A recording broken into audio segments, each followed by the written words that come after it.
My name is David. My name is Jason. My name is Phil. And this is Discern Realities, a Dungeon World podcast.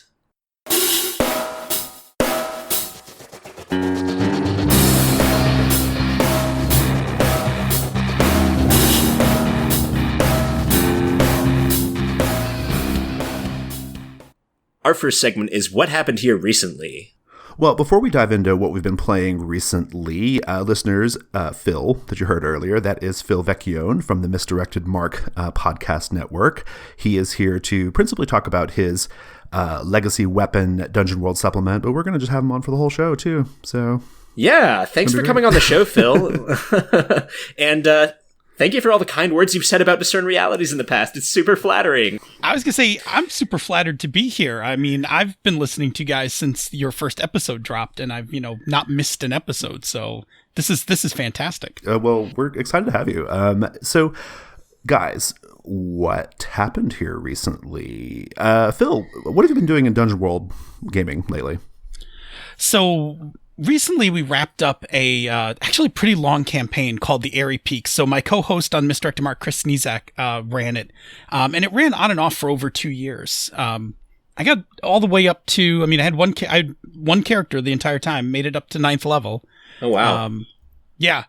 Which was great. I was at the Black Gates 3 times. And came back every time. 9th is the highest level I've ever seen. I have never had a character get to 10. So yeah, I was on my way to get to 10, but the campaign actually started to conclude, and I just kept rolling better than poorly at that point, so... Yeah, by that point, you've got so many +2s and +3s, like, it's gotta be hard to get the 6-. It is actually hard to fail. Like I was a barbarian, and so I, had a +3 for strength, and so on hack and slash, almost never. Almost never failed a roll, and that's exactly what happens. All of a sudden, that power curve just flattens, and you stay at one level for a while. So yeah, it was good. It was actually a great campaign. It was 2 years in the making, and it went from very dungeon crawly murder hobo to this really epic kind of story by the end with dead gods and an ancient dragon bringing itself back to life. It was fantastic. Chris really killed it. It was such a good campaign, and it was it was a little sad to actually be done. We did the epilogues for all our characters, and I was I kind of still want to play this character. Awesome. Well, David and I have just wrapped up a 4-session series called Song of the Milk-White Putrescence. We talked about the first couple sessions last episode, and we wrapped it up recently. I thought it went pretty well, David. I was pretty happy with it. What'd you think? Oh yeah, absolutely. We talked about it last time, how we were really on track for a good time with lots of good character interaction, making our group of adventurers feel like they had been together for a very long time, even though, in fact, all of us had just sat down at the table for the first time together. Right, yeah. Some of you had never played together, even as players, right? It was that kind of I think so. That's true. Yeah. Lowell, I'd never played Dungeon World with Lowell before. Yeah.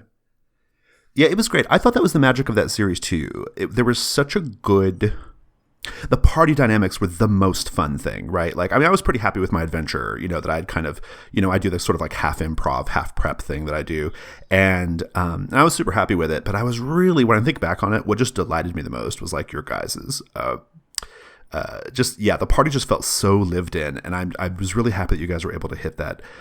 You kind of able to hit that point. Everybody was so distinct, and there was so much there were little in-jokes and pettiness, and it just felt like a group of people who'd been together forever, and it was kind of great. I wanted to talk about, though, my little stunt thing that I did in the final session, because I like to experiment on you guys, right? I like to do really experimental things, and I especially like to do it with really seasoned players that I'm accustomed to playing with, right? And I had you and Fraser, who are probably the two most, the people that I play with the most. And so what I did was part of the adventure. It was a sort of Legend of Zelda Link Between Two Worlds kind of thing, where like half of you were in the real world and the other half of the party ended up in the alternate dimension world, like the dark world version of the dungeon. And to get to that alternate way, they had to travel through the astral plane. And I did this thing where there was this maze that basically functioned as a portal to the astral plane. But the way I wanted you guys to navigate the maze was, the way you navigate the maze, the way you knew where to go was you were reading this story that was written on the walls. And it was an allegory about a man in a boat traveling across a vast silvery ocean. And what I asked the players to do, Phil, was I asked them each to take turns telling the story, just like completely improvisational and like building off what the previous person said. And I started and I also finished. And we did that. And I think it was very challenging. It was really challenging for the players to do this like group allegory creation exercise or whatever, telling the story of this guy in his little boat on the vast silvery sea, which was a metaphor for the astral plane, right? And but it was fun. I thought it was really fun and challenging. What do you think, David? Oh yeah, it was great. It's right up my alley. I have a background doing improv theater, and this was actually something that we would do to practice for our shows that we would put on, where somebody would begin a story and then someone would spontaneously have to continue the story, and then somebody would have to go on and so on for several people. So it had been a few years since I had done that, but I knew how to do it. So it was a nice, refreshing thing for me. But it's the fun thing about that is seeing how everyone else takes the story and keeps it going. Right, and I thought that everyone did a great job. Well, and I also enjoyed just the I didn't tell you what was going to happen, like once you navigated the maze, right? You didn't actually know at that point until you finished the maze, and you ended up basically in this sort of like alternate dimension version of where you were. And that was just kind of fun. Like I just enjoyed that. I just enjoyed the whole process. The whole like unraveling of that whole sequence was just really great. That's all I wanted to talk about, though. I want to share that we have made those sessions available for listeners to enjoy if you would like to. They are on our YouTube channel. We almost never make any of our videos available, so we were really proud of this. So we're proud of this one because we're letting you watch the videos. So go check them out. We have those playlists on our YouTube channel. But I think that's all I've got. So yeah, well then let's move on to our next segment.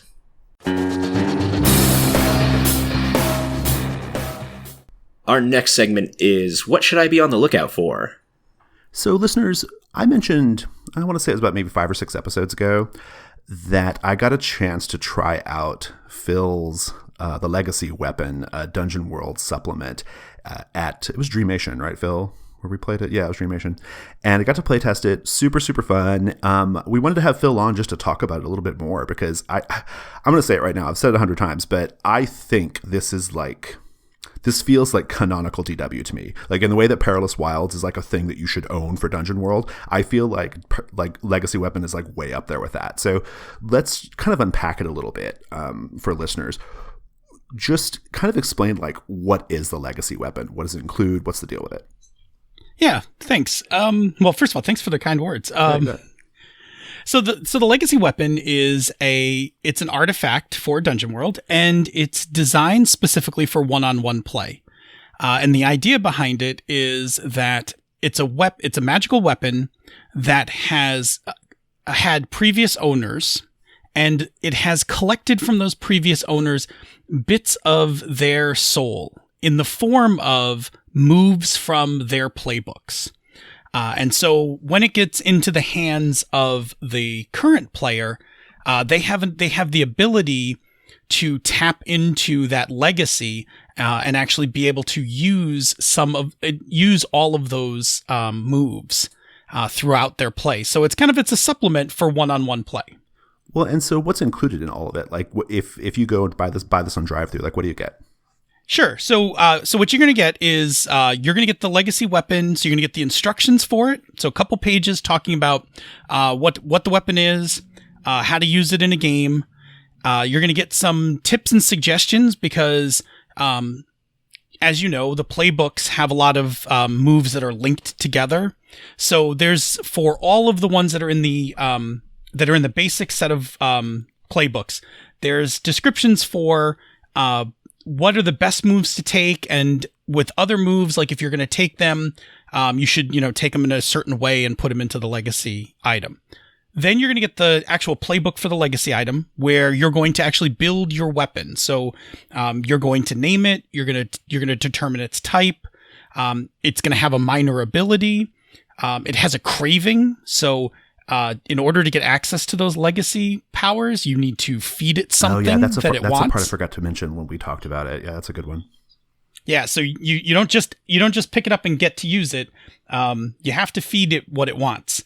And then you get, and then in the playbook, you build out the initial legacy by rolling. It's a D4 for the previous number of previous owners, and then you pick the previous owners, and the GM will actually populate the playbook with some powers. And then the legacy weapon has its own set of moves, and these are the moves that govern how to use it. So there's one when you first pick it up, which is what kind of orients you to the weapon. There's the weapon bond. So when you hold the weapon and you try, you basically let it judge you to see if you're worthy to use it. And if that works, you get, depending on what you roll, will depend on what powers you get for free versus what you're going to have to feed it for. And then there's a move for how you access the powers during play. And then finally, there's a move when you take your last breath. The legacy weapon attempts to take one of your moves from your playbook. And so the idea is that when you play a one-on-one campaign, instead of centering it on one character, you center it on the weapon. And, when that character dies, the weapon takes one of its moves, and then you make up a new character and you make up a new story about how they find the weapon, and then you just and then you keep going.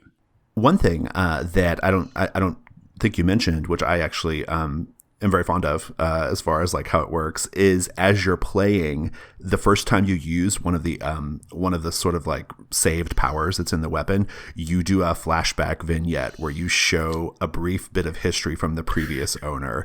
I love that cinematic storytelling thing, right? Like that's so my jam. And I think the fact that like that the story is kind of centered around the weapon, that just kind of feeds into that, right?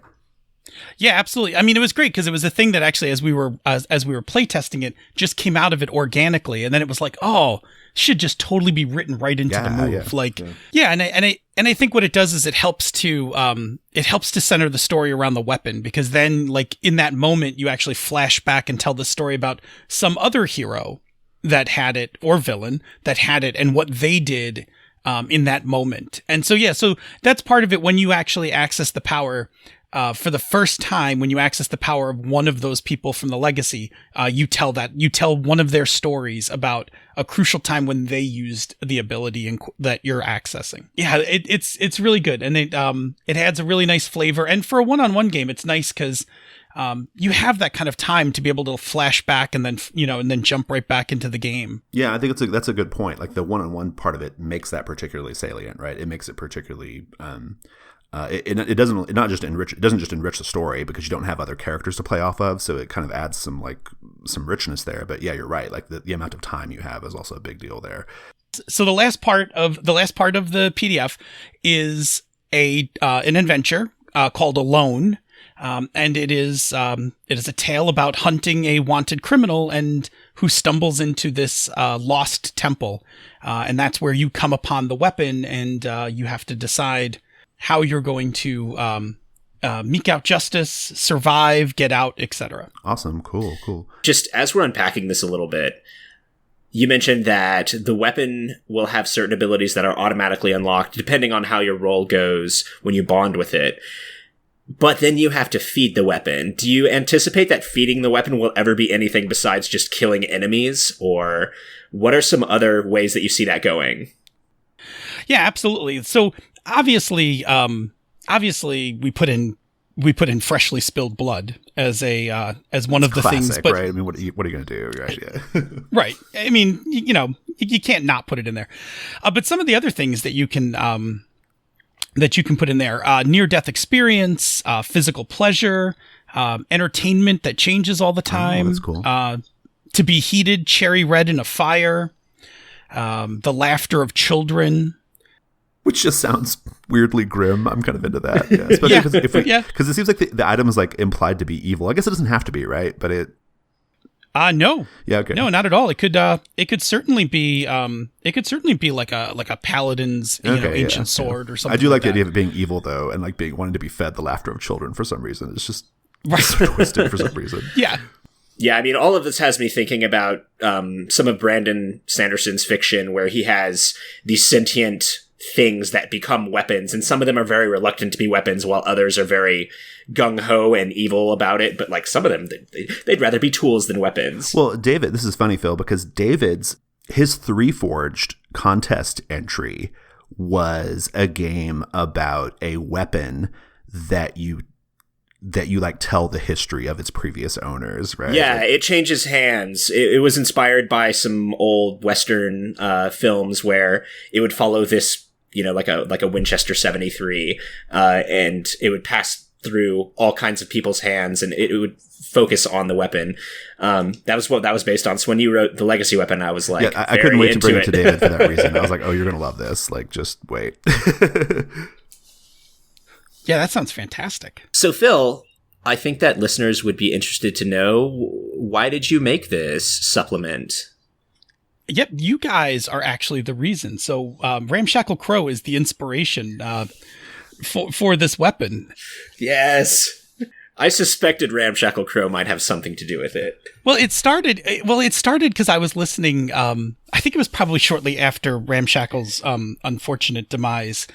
And you guys were talking about it on the show, like on the next show, and you were talking about the challenges of one-on-one play that you just don't have all the you don't have all the playbooks, you don't have access to magic if you don't if you're not taking the one of the playbooks that has magic. And at the same time, I was also like I had been reading Headspace, and where that game has transference of skills among party members, and specifically that like when somebody dies, one of their skills gets kind of like left in the headspace, and that's like where I started. Like I started from there, and then I just remember like my first edition AD&D Dungeon Master's Guide with those crazy lists for the artifacts, like of all the weird things that artifacts could have. Like it's in the it's in the back of the Dungeon Master's Guide. And that was like where like a lot of the inspiration for the minor abilities and things like that came from, were just those like really weird things. Like when you got the Hand of Vecna, it had, you went to the back of the book and picked, you picked which powers it came with, and then, subjected them on the players. It was great. So yeah, you guys were the inspiration. It's true. It's hard to run one player through a dungeon. Example, Exhibit A, Ramshackle. He died the first fucking monster they had to fight, right? like that was it. I mean, there was a series of really, really bad rolls behind that as well, but oh yeah, there were. I mean, really bad. But like but it's hard. I mean, and that's, I think that's why this appealed to me. Like when we were doing the playtest, I was having so much fun with it, but I was also in the back of my mind thinking, I don't feel like I can't handle this right now, right? Like I feel like I have a chance to at least like make it through this dungeon, right? And there were sacrifices along the way, and I had to kind of do some things that maybe I wouldn't be too proud of. I was playing kind of a at best a chaotic neutral character, right? Yeah, you went dark. You went dark really quick. That's my only mode, Phil. I just go dark. I mean, so. It was cool. I remember thinking, I never felt like, I can't go into this room because I don't have what I need. Like I felt like, hey, I could go in here and maybe I can give this a shot. Like I think I can make it. So yeah, I thought that was great. Yeah, I think that one-on-one play comes with a lot of challenges. I've experimented with it a little bit more outside of the show, but it comes with a certain richness that you don't get from the regular Dungeon World experience, at least not how I run it or how I think you run it, Jason, where you can really unpack these intricate backstories that these characters have. Yeah. You do get to develop that one character a lot, right? And and I think that your legacy weapon, I've had the opportunity to read it. I think that the legacy weapon and how that it plays really does a good job of codifying a way of unpacking that through the medium of the weapon being the channel of the experiences. So I think it's very clever. Thanks. What other Dungeon World stuff do you have in the pipe? Anything you're working on right now? I mentioned before that we had finished up our Airy Peaks campaign, and Chris Sneezak's actually writing that up as a Dungeon World setting. Oh, cool. So, and it's basically it's like Deadwood meets Keep on the Borderlands. Yeah, so it's a great setting. It's basically this big dungeon with a town outside of it, and the town basically just milks you for all your money and keeps sending you back in. And the other thing, I'll be super vague because it's a little too early because I hate mentioning stuff until we have it fully worked out, but we're actually working on, right now, we're designing a Patreon campaign that's going to be a Dungeon World product, a monthly Dungeon World product. Yeah, so we're like in the early design of it, and we'll probably in the next couple months start talking about more about what's going to be in it. Awesome. Well, so as far as Legacy Weapon goes, where can we find it? Legacy Weapon you can pick up on Drive-Thru. So go to Drive-Thru, put in Legacy Weapon, or look for Encoded Designs. Awesome. Fantastic. Well, let's move on to our next segment. Our next segment is What Here Is Not What It Appears to Be.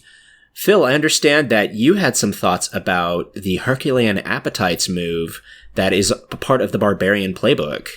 Yeah, I love this move. I mean, I think this is it's sometimes an overlooked move in the Barbarian playbook, but I think that there's so much going on inside of it that it's a really fascinating move for both the player and the GM. Yeah, so Herculean Appetites is one of the moves that you automatically get as a barbarian, and what you do is you select two appetites that your character pursues, and so they have things like pure destruction and power over others, conquest, things like that.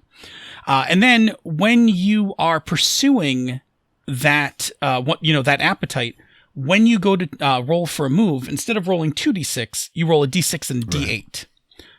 And then there's just the one catch: if the d6 winds up being higher than the d8, the GM adds a complication based on your kind of reckless pursuit of your passion. Right.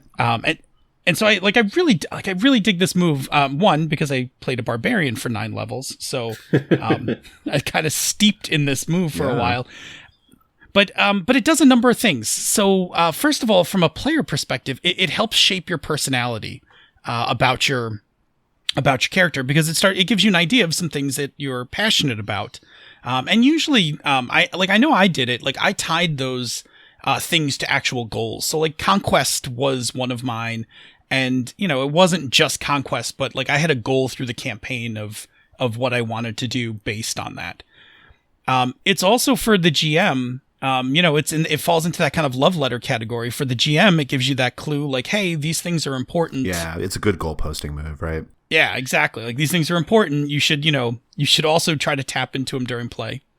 It's a pretty good bonus for a player. Mathematically, it doesn't really change the distribution. You're still going to average out on a 7 to 9, but it does open up the numbers a bit, so you get, you can get out to that, 14. Right. Yeah. And that complication's also then just great for the GM, because even on a 10 plus, if that D6 is higher than the D8, the GM still gets to add something into the scene, and which is I'll admit is kind of fun, because at those upper levels where I hardly ever fail a roll, when you have that +3 and it's just really hard to get a 6-, having that additional complication show up just because you were being reckless. Right. It just makes the game more fun.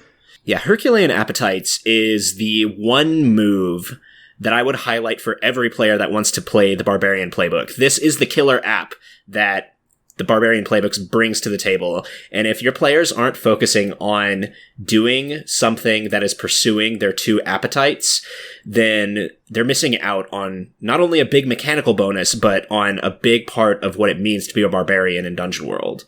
I agree with everything that you both just said, right? Like 100%.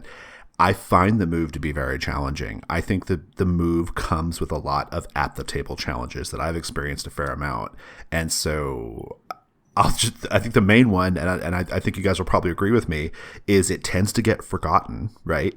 I mean, it's a thing that happens a lot, right? Like we forget about the Herculean Appetites. Either the GM's not paying attention to it and putting situations on the table that can give the player a chance, or the player is just not hitting it. Like all my barbarian players, they either pick halflings because that's an option, and so they pick a halfling, or they want to be a barbarian because they're more interested in having like an exotic outsider culture, right? They're not as into the trope of Conan telling us what is best in life, right? Like they're not into that part of what's inspired the playbook, and so it can be hard, I find, to get into that trope, to want to be like so quote unquote hungry for the, for what is best in life, right? Does that make sense? Yeah, and I think some of that has to do with a lot of recent fiction around what barbarians are, and what recent fiction tells us about barbarians is they're always misunderstood. It's not like Conan. Yeah, it's not like where they are just pursuing something. It's not like I am the king of this continent and I am powerful and I'm a badass barbarian thief that wants to hear the lamentations of the women and tear everything apart, right? It's not that. It's like, you're right. It's this other thing. It's this outsider thing, right? Yeah, I'm just misunderstood. Right. But if you're playing the Dungeon World Barbarian playbook, you are supposed to be that trope. Yeah, it's the trope. Well, so what do you think, Phil? Yeah, I agree. So during the course of the Airy Peaks campaign, I actually wound up, and I don't think this is actually in the playbook, but the fiction the fiction really played into it. Changed up my Herculean appetites. So my Corin was my barbarian. His original appetites were mortal pleasures and riches and property.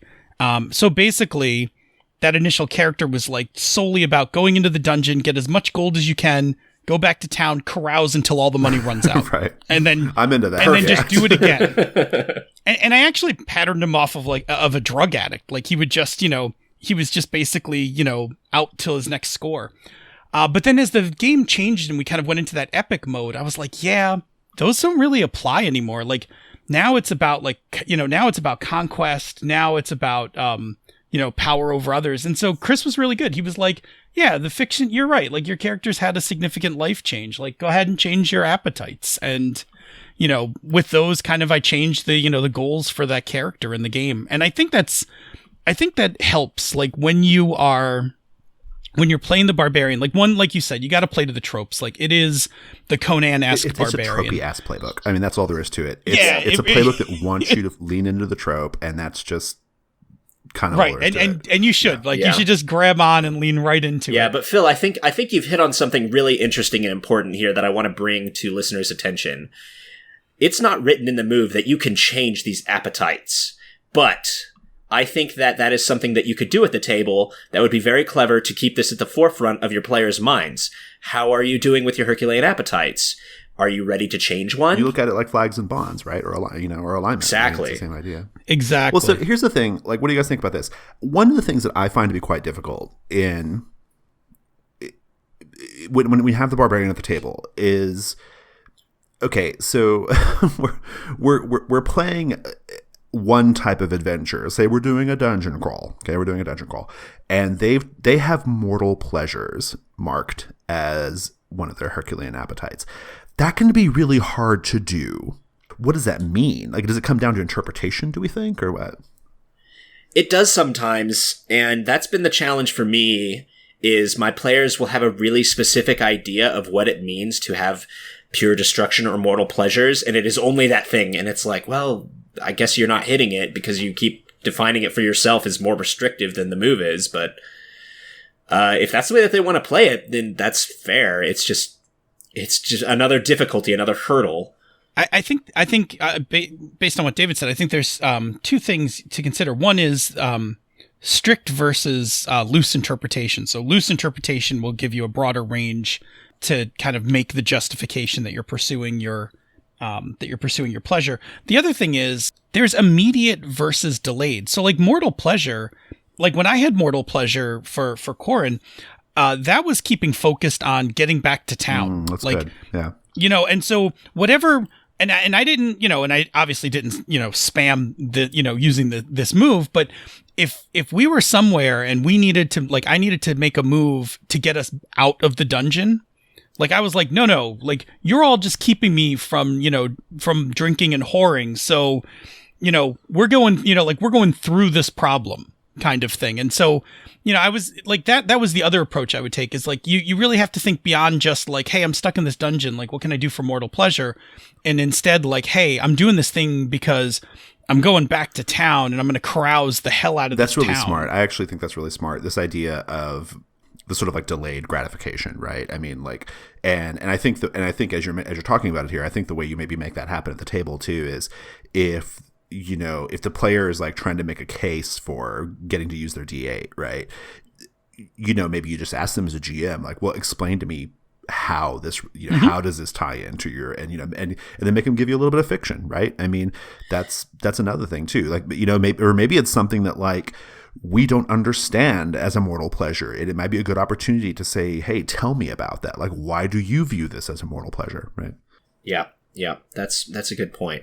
Yeah, I mean, I think GMs don't be too hard on your players. You've got a really good chance of getting an additional complication by letting them roll that D8, D6. So, be a little more lenient about, the explanation, and there's still chance for making some interesting stories. Yeah, I think it's definitely it's both a player and a GM shared responsibility in that way, right? The players must want to hit it, and honestly, they do just forget a lot. It's a thing that sometimes just gets straight up forgotten.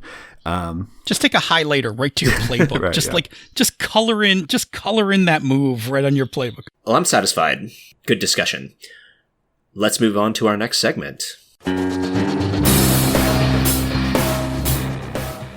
Our next segment is what here is useful or valuable to me. So, listeners, our shrine contest has concluded, and it's going to be a bit for David and I to go through all of the entries to pick a winner and up to two runners-up. And so we'll probably have that for you next episode, the episode after that at the latest, but almost certainly next episode. But for the time being, we are going to read another entry, and we have asked Phil to choose one for us. Phil, I know you read all of them, Phil. You can just go ahead and tell us who the winner and runners-up are, so we don't have to bother with it, right?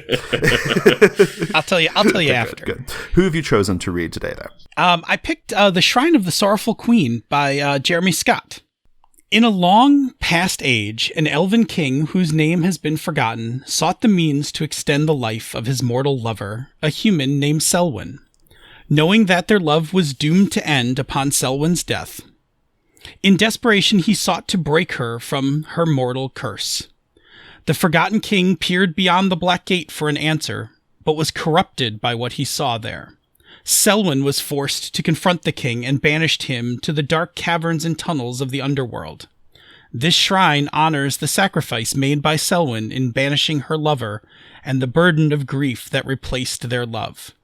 The shrine depicts a woman in the prime of life, with the exception of sullen eyes that look world-weary beyond their age. Tears occasionally stream from the eyes of the statue and collect in a shallow reflecting pool held in its arms. All right, and here's the custom move associated with the shrine. Observing the reflecting pool. When you gaze into the reflecting pool and receive a vision, roll plus wisdom. On a 7 to 9, GM describes a vision of an ally betraying the observer in the future or past. Write a new bond about the individual shown in the vision. On a 10 plus, take +1 forward when acting on the bond you created. On a miss, the GM describes a vision of you betraying an ally. Write a new bond about the individual shown in your vision. And here are the two items. Tears of Selwyn. Tears of Selwyn from the reflecting pool can be collected in a bottle or flask. There is enough liquid contained in the pool to fill one container. The magical potency of the tears lasts until the next full moon. When imbibed, they provide a sense of clarity and focus. The next time you discern realities on an individual, you can ask the following question, even on a miss. How could this individual be corrupted? Here's the second item. The Blade of Scorn. An ornate dagger with a jeweled hilt. The dagger is locked in an ornate box with ancient elven writing recounting the tale of Selwyn inscribed on the lid. The blade was forged to pierce the Black Gate. When this blade is wielded against a target that the bearer shares a bond with, they gain +1 forward to any interfere rolls against that target. Anyone injured by the blade gains the Scarred ability. Nice. I like how elven as fuck it is. Like, I'm really into that. I am a notorious lover of like elves and elven mythology and all their sadness and how much they love trees and stuff. So that makes me like a tiny minority in the gaming hobby, but I don't care. I'm into this. Phil, why'd you choose it? Yeah, I liked a couple of things about it. First of all, I mean, I loved the intro, right? I thought for a lot of the same reasons you said. Like, I love that kind of elven story, especially the human elven tragic classic, romance. Right? Yeah, I really liked the move in the idea that it helps to reshape your bonds with people, and it opens up some really interesting story because if you're talking about a future vision, you can work to play into that, right? Like that's a thing that could you can make actually happen at the table if everyone's kind of in on it. So I just thought there was like some real cool opportunities with this move. To have players collaborate and actually, make something occur, out of sequence. So, yeah, I dug it. Awesome. Well, thank you for picking that particular shrine out, Phil. And thank you, Jeremy, for submitting it. And listeners, we look forward to reading the rest of these and deciding a winner and 2 runners-up. Let's move on to our next segment. This episode of Discern Realities is being sponsored by Scablands Press and their game The Indie Hack. Here's a description from Drive-Thru. The Indie Hack is a minimalist fantasy role-playing game built up from the ideas in the Black Hack that is played with pencils, paper, dice, and imagination. It takes old-school gaming and gives it an indie edge. You get heroes, magic, traps, and monsters, but the players get more control over the richness of the story. Listeners, if you're interested in hearing how the Indie Hack plays, I highly recommend our other podcast, Comic Strip AP. Slade Stoller, the author of the game, just finished a 12-episode series of the Indie Hack, and it is dynamite. It gives you a really good sense of how the game's core mechanic encourages and empowers the players to help the GM build up the fiction of the world that they're playing in. Comic Strip AP can be found on the Gauntlet's YouTube channel or in the Comic Strip AP page of gauntlet-rpg.com. To get a copy of the Indie Hack, just search for it on Drive-Thru, or if you're just interested in the core mechanic, you can find the free system reference document on the Scablands website. Thanks again to Slade and Scablands for sponsoring the show. Our next segment is What is About to Happen. Listeners, last time we heard the beginning story of Saint Evelyn the White, a slightly heretical priestess who is traveling to Fellbit village to try and help out this village that is been ravaged by war. She is moving along a path, and to the left and to the right is nothing but fields of ash that have been burned from the war. And as she's getting closer to the village, coming towards her, we see a group of soldiers who are ragged and dirty, and they notice her and seem to want to get something from her, and she has nowhere to hide. Saint Evelyn. They are getting pretty close to you. You can see it is 4 men who are even dirtier and uglier, and in fact, you can even smell them from this distance of about 25 feet as they continue to get closer. But behind them, they are dragging this poor woman, and she's stumbling along because her legs are in manacles, but they don't seem to slow down or care. They're starting to hail you. They're like, "Oi! Stop! Don't move from there! Stop in the name of Fellbit!" What do you do? When I see that they have a prisoner of some sort, I feel a little more confident because I thought they were going to like try to jump me and rob me, right? Because they indicated, that they had yelled like, "Oh, that I look like I have money," right? And that's probably because my vestments are white, right? I don't look like a filthy villager, right? Basically, I look like a filthy peasant. So once I see they have their hands full, I will tentatively approach and I will say, "What crime has that woman committed? Where are you taking her?" And Phil, who is that woman? She is Venka. She's one of the villagers, so she's originally from the town, but had fled. She's definitely the product of the strife that's occurred in this town. She's a bit gaunt. Her hair is short, and actually crudely cut. She doesn't have the luxury of keeping long hair or taking care of it. So she's just kind of cut it with a dagger just to get it out of her way. And her clothes are, patched and kind of worn. Saint Evelyn, how can you tell that Venka's not a prisoner in the traditional sense? She is, in fact, useful to these soldiers for a particular purpose. What is that purpose, and how can you tell what it is? I think I'll defer to Venka on this. Like, what do you think it is, Phil?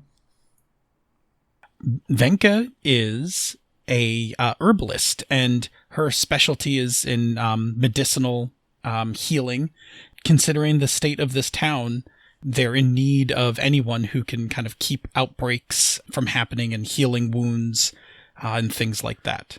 It's very true. To answer your question, David, I think what I see then is, first of all, there's a smell, right?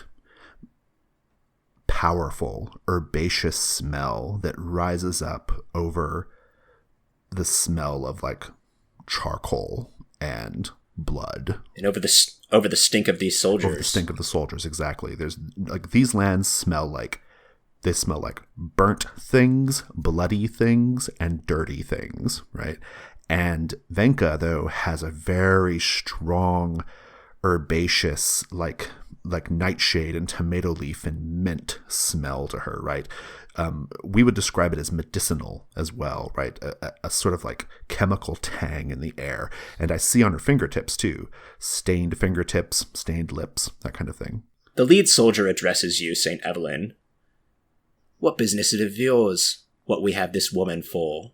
She's being recruited is what she's been, but she's been very resistant to it. Ain't that right, Beckett? And Beckett is a man who's next to Alfred, who's much larger than the rest of them. Looks like he's actually maybe well-fed, or at least big enough to fight for the food. I suppose you're right, Alfred. But what do I care? I say we take all this woman's belongings. We need it. We need to commandeer what you've got, missy. Would you say that they're a mob for purposes of using my preaching move? Maybe. What did you have in mind? Well, I think what I would like to do is I'd like to step away and find a natural high ground. Maybe there's like a tree stump, a charred tree stump on the side of the road. And I would kind of step up on it and try to use my sort of like divine authority to like preach to them on the spot. If you can get this band disorganized enough, with Venka's help, then you will be able to use that move. Because right now they're a little too organized to be a mob.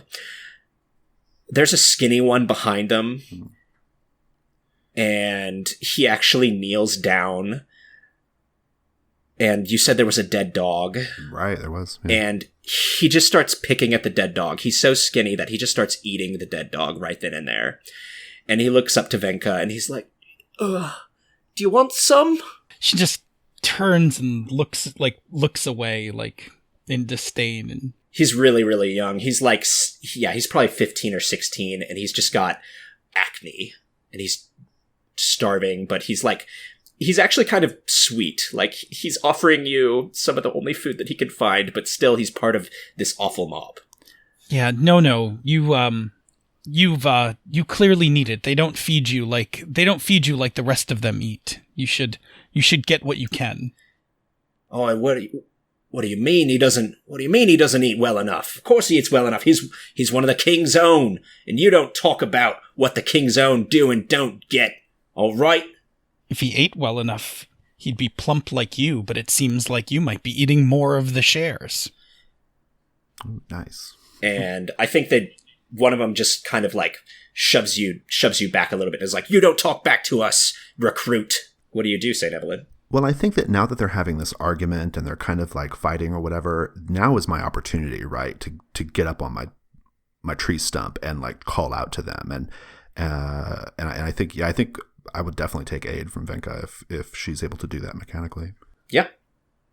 Yeah, your showing up is perfect. While this is going on, this chaos, this disorganization, this argument with this woman, Venka, this herbalist, I stand up on the stump and I cast my arms forth, my hands splayed, wide. And I say, "Soldiers, hear my words. Your behavior is not becoming of soldiers in service to the king, nor is it becoming of men in service to the gods. I beseech you to find your more perfect nature and to reach for it, and I will help you, if only you take my hand." And that's triggering a move? Yeah, I'm trying to do lead the flock. When I preach to a mob, I roll plus charisma. Roll lead the flock. I have a +1 on charisma, and I got a 9. So the aid would be very welcome here, Venka. Phil, go ahead and roll aid for Venka. A 5. Oh no. A 5. The soldiers are shouting at each other still. This skinny one with all of the acne seems to be the only one who's paying attention to your words, St. Evelyn. And he looks up as the other two are shouting at each other. And he's still holding some of this dog meat, and his face is a little bloody from it. His hands start shaking. "You! I know you! You're the mad saint! Alfred Beckett, it's the mad saint!" That just leaves one final question. Who's really in control here? Well, before I rattle off the normal stuff, I will say, Phil, thank you so much for joining us for this very fun episode of DR. Oh, thanks for having me on. That was great. Where can we find you on social media and stuff? Yeah, social media. You can find me at DNA Phil on Twitter. I also hang out from time to time on G+, and you can always find me on both of my shows, The Misdirected Mark and Pandas Talking Games. Awesome.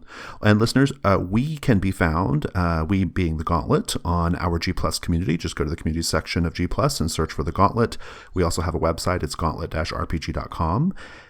Go check out our YouTube playlist. That's a thing we're doing lately.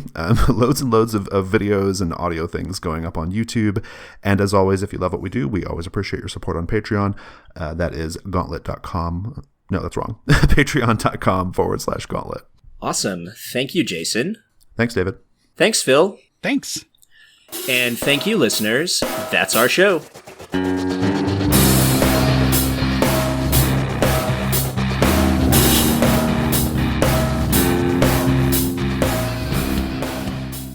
I'll tell you what, if you can get them disorganized enough with Venka's help, sorry. Not Vecna. That changes it entirely, doesn't it? That changed everything. I'll help. What you doing with that lich? Here, take this hand.